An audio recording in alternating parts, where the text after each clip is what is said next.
বাংলার বাড়ি তৈরি নিয়ে বিরোধী বিজেপি ৯/৬-এর অভিযোগ করে। এখন সেই বিজেপির বিরুদ্ধেই বাড়ির টাকা পাইয়ে দেওয়ার নাম করে কাটমানি নেওয়ার অভিযোগ উঠল। অভিযোগ মুর্শিদাবাদের সাগরদিঘির বালিয়া পঞ্চায়েতের সদস্যের বিরুদ্ধে। শিবানী দাস নামে এক বৃদ্ধা মহিলার আবাস যোজনা নিয়ে সার্ভে করা হয়।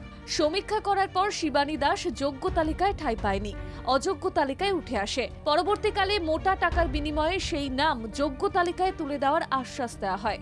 ১৪৪ নম্বর বুথের বিজেপি সদস্য বিপ্লব দাসের বিরুদ্ধে মোটা টাকা চাওয়ার চাঞ্চল্যকর অভিযোগ উঠল। বালিয়ার এই ঘটনায় এলাকার মানুষ পঞ্চায়েতের ভূমিকা নিয়ে তীব্র ক্ষোভ প্রকাশ করেন। বিজেপির ধোঁকাবাজি আর লোক ঠকানোর এই কারবারের বিরুদ্ধে জনরোষ তীব্র হয়েছে। শিবানী দাসের ছেলের দাবি বিপ্লব দাসের সদস্য পদ খারিজ করতে হবে।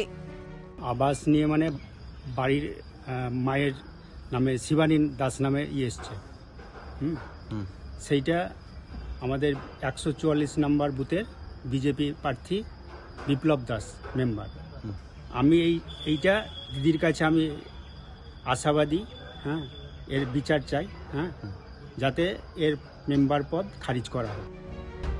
তৃণমূল নেতৃত্ব এই ঘটনায় দোষীর কড়া শাস্তি চায়। এর আগে খানাকুলে বাংলা আবাস যোজনার টাকা থেকে কাটমানি চাওয়ার অভিযোগ ওঠে বিজেপির পঞ্চায়েত সদস্য এবং তার স্বামীর বিরুদ্ধে। বাংলা আবাস যোজনা প্রকল্পে রাজ্যের ১২ লক্ষ উপভোক্তাকে বাড়ি তৈরির জন্য প্রথম কিস্তির ৬০,০০০ টাকা দেয় নবান্ন। খানাকুলের বিজেপি পরিচালিত জগৎপুর গ্রাম পঞ্চায়েতের এলাকায় কাটমানি নেওয়া হচ্ছে বলে অভিযোগ ওঠে। স্থানীয়দের দাবি, প্রথম কিস্তির টাকা ঢোকার পরেই উপভোক্তাদের একাংশের কাছে টাকা দাবি করেন পঞ্চায়েত সদস্য অপর্ণা বর এবং তার স্বামী বুধন বর। এবার মুর্শিদাবাদের কালিয়াডাঙ্গার বিজেপির বুথ সদস্যের বিরুদ্ধে এই গুরুতর অভিযোগ ওঠায় স্বভাবতই প্রশ্নের মুখে বিরোধী শিবির। বিজেপি বাংলার বেনিয়ম নিয়ে সরব হওয়ায় সেই পদ্ম শিবির যে কাটায় বিদ্ধ হচ্ছে তা নিশ্চিত সাগরদিঘির মানুষ।